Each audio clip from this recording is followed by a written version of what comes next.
Bienvenidos, yo soy Freddy. ¿Qué tal, amigos? Yo soy Paul. Bienvenidos otra vez. Bueno, aquí Y bueno, estamos. ¿qué vamos a hablar hoy, Freddy?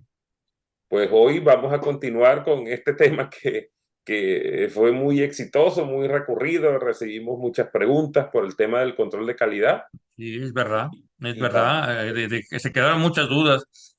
Casi podríamos dar un curso completo, ¿no? Ahí en la academia hay aspectos, ¿no, Freddy, de la gente que quisiera profundizar más en el tema? Sí, tenemos el programa de suelos compactados, que está constituido por tres cursos, uno de los conceptos básicos de suelo, otro sobre el diseño de suelos compactados y el tercero es sobre el control estadístico de calidad, Ah, bueno, muy precisamente. bien, muy Entonces, bien. Y bueno, de eso hay algunas preguntas que nos han hecho, que quedaron de aquel primer podcast, ¿no? Sobre todo, ¿qué pasa, Freddy? ¿Cuáles son las consecuencias de que no tengamos un control de calidad estadístico, ¿no? Estadístico, porque podría sí, ser determinístico. sí, sí, exacto. Lo principal de entender que la calidad este, tiene una definición bien interesante para nosotros, que es el inverso de la variabilidad. Entonces, si nosotros no estamos midiendo variabilidad, no estamos midiendo la calidad. Y lo que tenemos en nuestras obras comúnmente es que hacemos mediciones deterministas, hacemos una sola medición que representa un área y ahí ya creemos que lo tenemos todo. También por temas económicos, por temas de rapidez. Aquí en México, por ejemplo, usamos mucho el cono y arena o la trompa de elefante, que es una variante, y usamos poco tecnologías como los densímetros, el deflectómetro de impacto ligero, el GeoGauge, de las que ya hablamos, que nos permiten hacer muchos ensayos rápidamente y poder tener una medición de esa variabilidad. Entonces, una consecuencia de no tener un control estadístico de calidad es que no medimos la variabilidad. Realmente Y no estamos eso haciendo en calidad. obras térreas, si nos enfocamos a suelos compactados, es terrible, ¿no? Es terrible porque luego ocurren las fallas. Mucha gente me dice, pero es que no ocurren fallas. Hemos hecho toda la vida, hemos construido, que son la frase más peligrosa de la humanidad es esa, siempre lo hemos hecho así, ¿no? Y realmente sí ocurren fallas y no solamente el tema de las fallas, sino también del ahorro de la construcción. Claro, si estamos construyendo unas casitas, a lo mejor no, el volumen es muy pequeño y eso no tiene tanto impacto en cómo saber hasta dónde tenemos que compactar y el tema de la dispersión de los datos, de la calidad. Aunque en Imagínense, el caso de las casitas, bueno, ya luego nos vemos en el juez, ¿no, Freddy? Porque los problemas que puede haber por esa mala compactación o el haber descuidado el control estadístico nos puede acarrear también varios problemas, ¿no? eso es muy importante. El profesor Isaac Norani, de aquí, vecino de la Universidad de California, en San Diego, él en su conferencia sobre suelos compactados decía, el tema de los suelos compactados es la construcción urbanística, que las demandas están a la orden del día. Cualquier grietecita que le aparece a la casa, pues ya no quieren demandar. Entonces el control de calidad tiene que ser muy, muy detallado. Entonces, evidentemente, esto del control estadístico tiene que ser para nosotros poder tener una medida del riesgo Ok, del muy bien. protocolo. Sí, entonces ahí estaría Y qué necesitamos, Freddy? ¿Qué necesitamos para poder implementar este control estadístico? bueno, primero el tema de ser conscientes, ¿no? De mucha gente que no solo vio las estadísticas en la universidad y ya nunca más supo de ellas. Entonces, ser consciente de esto. Luego, tener un plan de inspección, que más adelante lo podemos explicar con detalle. El plan de inspección te dice de qué tamaño son los lotes que vamos a medir, cuántas muestras vamos a tomar por cada uno de los lotes, qué significa calidad. Muchas veces pensamos que la calidad es al alcance de un grado de compactación mínimo, pero también la calidad está en cuanto a la variación, a la variabilidad que tú puedes permitir. ¿Cuál es la fracción defectuosa? Por ejemplo, cuando recibimos un concreto, la fracción defectuosa es de 10%, el concreto premezclado. 10% significa que, pues, que de 100 cilindros que yo pueda romper, 10 de ellos van a estar por debajo de la resistencia de F'6. Y eso es, y en el caso de suelos compactados, y conviene reafirmarlo, el objetivo es obtener las propiedades de ingeniería que necesitamos. Y si hay variabilidad en esos parámetros básicos, digamos, de la compactación, ¿no? Pues va a haber variabilidad que va a ser peor en cuestiones de resistencia y de formabilidad. Sí, sí, efectivamente.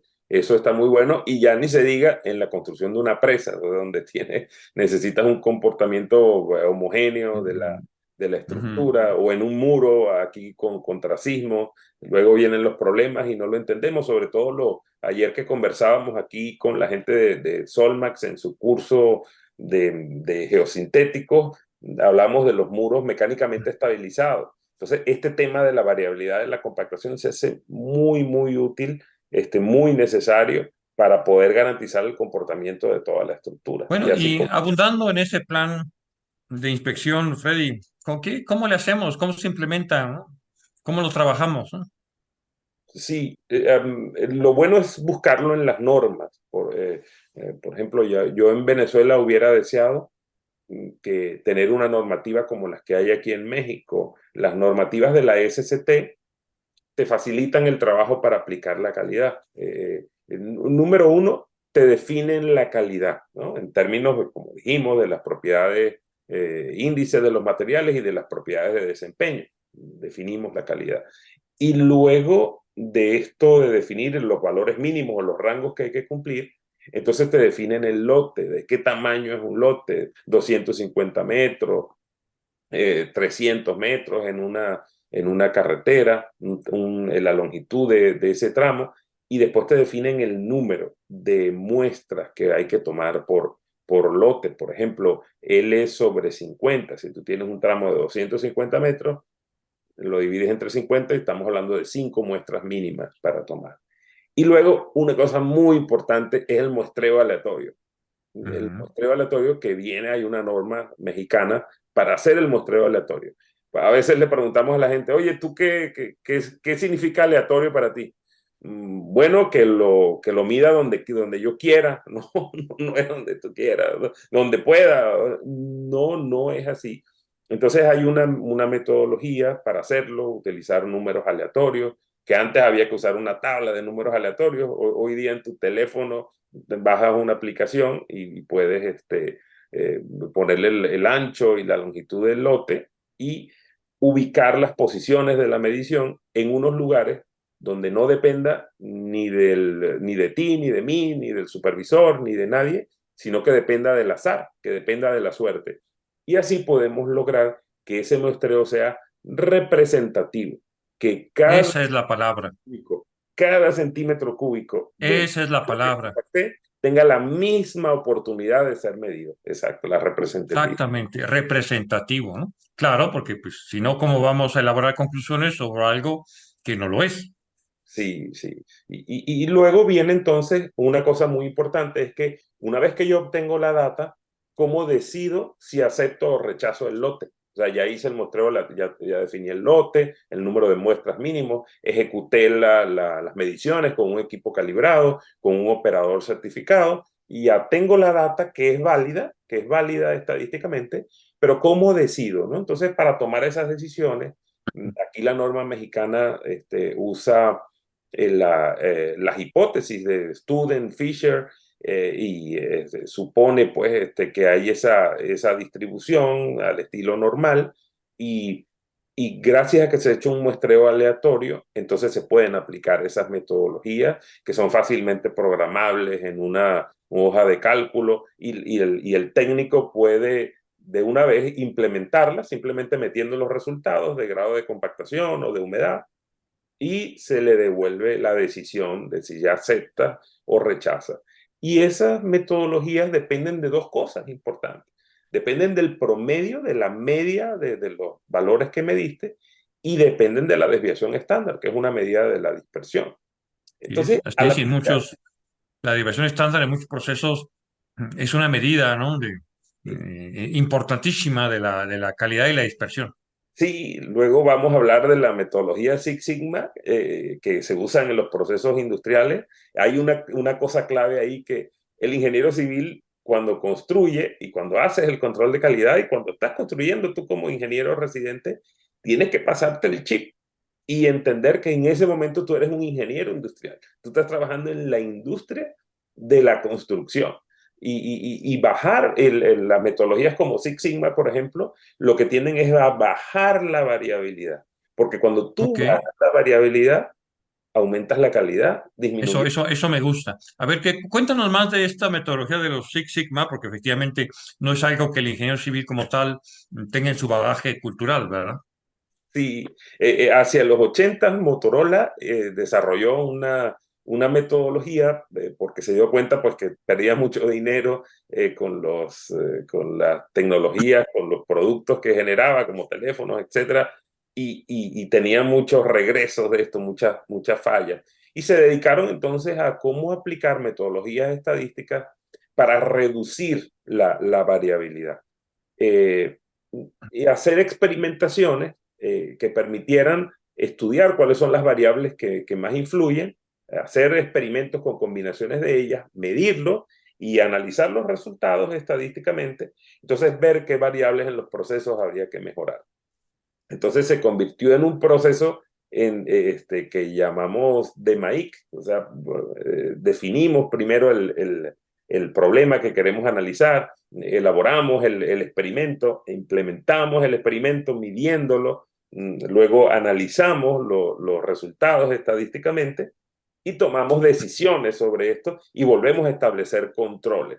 Y otra vuelta volvemos a hacer porque es un proceso de mejora continua, o sea que nunca termina. Y esta palabra, esa frase clave de la mejora continua, ese concepto es el que tenemos que tener nosotros, o sea, que no basta con compactar. A veces en las obras vemos que ya la gente se cansó, dijo, no, no, pues ya esto no tiene ciencia, pues compactamos, pasamos arriba y todo. Es una mejora continua, esto nunca termina y obviamente hay que medir, hay que analizar las datas, las empresas deben tener un departamento de mejora continua, ¿no? Y las empresas constructoras tienen que tener un departamento de mejora continua, que analice los datos, que experimente, que elabore experimentos científicos para mejorar los procesos, además de que los procesos tienen que estar establecidos. Entonces, Claro, es una efectivamente, ¿no? buena oportunidad de implementar esa Sí, sí. metodología. Me gusta esa propuesta. Amigos que nos escuchan, toda empresa debe tener las áreas necesarias para esto de mejora continua. Y si me apuras por ahí, alguna de innovación. Sí, ese departamento también se llama de innovación. Los tienen todos. El otro día estaba sorprendido, fui a comer con un amigo que tiene unas tiendas aquí que se llaman Maxilana, que es unas tiendas de empeño, y me dice que su departamento tesoro es el de mejora continua y el de innovación. O sea, contrata a una gente solamente para que esté encima de los procesos para mejorarlo. Su única función es de mejorarlo. En la construcción es difícil porque todo el mundo está trabajando en el sol, el aceite, el personal, el todo, y contrataste una gente que parece que no estuviera haciendo nada, ¿no? Solamente está observando, midiendo data y entregándotela. Pero bueno, tienes que tener paciencia y entender que esas personas están haciendo un trabajo para ti, un trabajo para tu empresa, un trabajo que va a conducir en las mejoras una mayor retribución económica para la Pues sí, empresa. efectivamente. Una- Oye, Freddy, y si implementamos este control estadístico de calidad, ¿ya no vamos a tener fallas? ¿Se acabaron las fallas? Eso es bueno. Esa es muy buena pregunta. Esa es muy buena pregunta.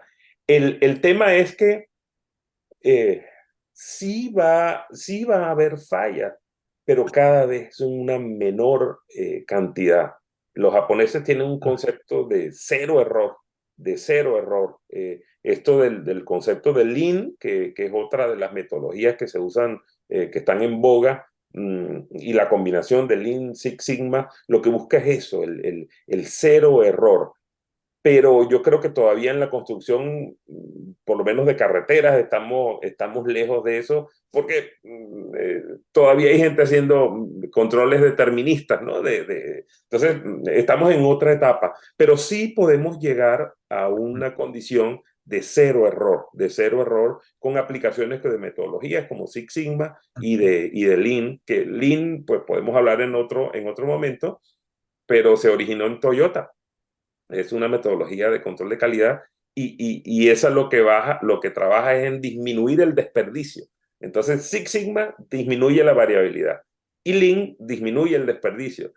Y el Lean Six Sigma es la combinación de todas estas cosas. Es fabuloso. Todas las empresas grandes la utilizan y muchas empresas constructoras de edificios, de puentes, de túneles usan Lean Six Sigma también. Debemos implementar eso nosotros también en las carreteras. Pues sí, es correcto. Y bueno, yo no sé, a veces lo que sucede, y quizás a alguno de los que nos escucha le ha pasado, a mí cuando me enseñan luego resultados de control de calidad según esto estadístico, porque eso es un tema que de hecho está en los libros, están los libros, incluso en los libros de ingeniería de suelos aplicada en vías terrestres del maestro Alfonso Rico y don Hermil Castillo, hay todo un capítulo de control estadístico de calidad.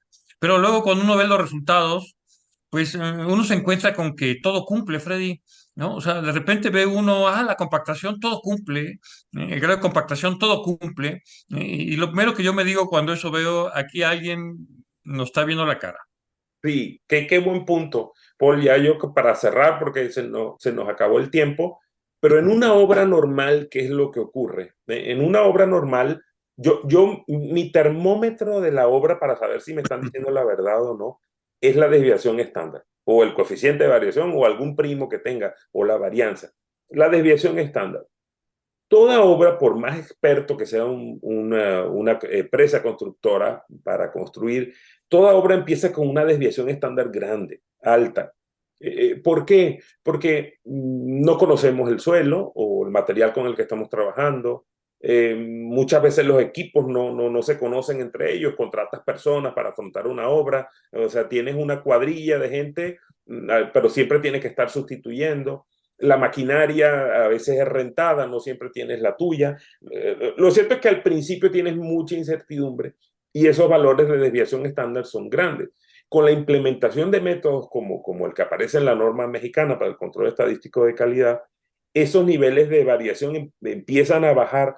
¿Por qué? Porque el contratista se da cuenta, el propio operador se da cuenta que mientras más homogéneo es el material, menos pases tienes que darle para alcanzar los valores que se requieren.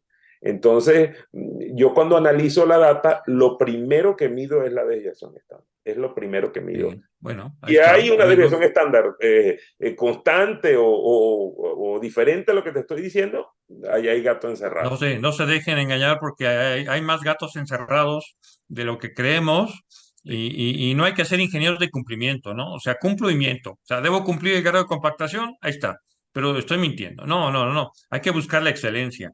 Y entre eso está la mejora continua. Pues muy bien, Freddy. Muy bien, estupendo, esto quedó muy bueno. Los invitamos pues a seguirnos, a suscribirse al canal, a recomendarnos, a seguirnos enviando preguntas tan interesantes como esta y nos vemos en el siguiente capítulo. Acá los vemos pronto.